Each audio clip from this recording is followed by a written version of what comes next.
Hello friends, आज हम बात करेंगे मोटर एफिशिएंसी के बारे में और मोटर का चुनाव करने से पहले एफिशिएंसी क्यों देखनी चाहिए। मोटर एफिशिएंसी होती है mechanical power output divide by electrical power input. इसको समझाने के लिए एक एग्जांपल लेता हूँ। एक आदमी है जिसके पास 100 रुपए है। वो कुछ सामान लेने के लिए बाहर जाता है और रास्ते में किसी कारणवश उसके 10 रुपए खर्च हो जाते हैं, तो वो सामान सिर्फ 90 रुपए का ही ले पाता है।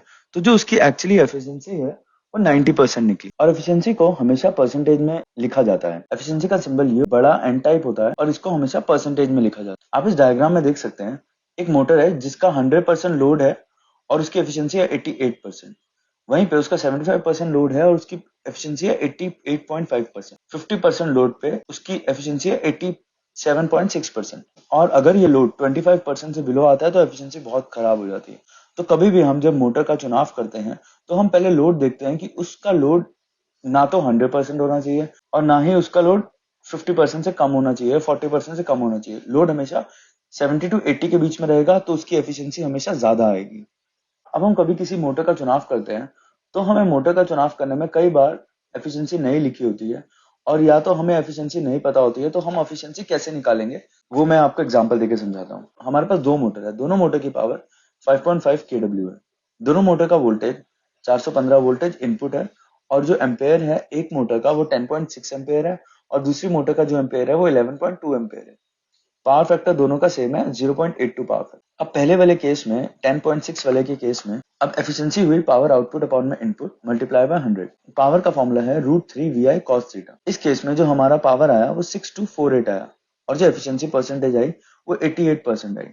वहीं पे जब हम दूसरी मोटर की बात करें जहां पे एम्पेयर हमारा 11.2 एम्पेयर है, उस केस में जो हमारी एफिशिएंसी आती है वो 83.3 आती है। तो जिस केस में हमारी एफिशिएंसी कम होगी उस केस में हमारा इलेक्ट्रिसिटी बिल ज्यादा आएगा। तो कभी भी हम मोटर का चुनाव करते हैं तो इसी प्रकार करें कि उसकी एफिशिएंसी अच्छी होनी चाहिए। एक तो इलेक्ट्रिसिटी बिल में भी हमें बचत होगी और इससे हमें ये पता लगेगा कि उस मोटर के लॉसेस कम है। अभी लॉसेस होने के क्या क्या कारण होते हैं मोटर में, मोटर की एफिशिएंसी के क्या क्या कारण हो सकते हैं।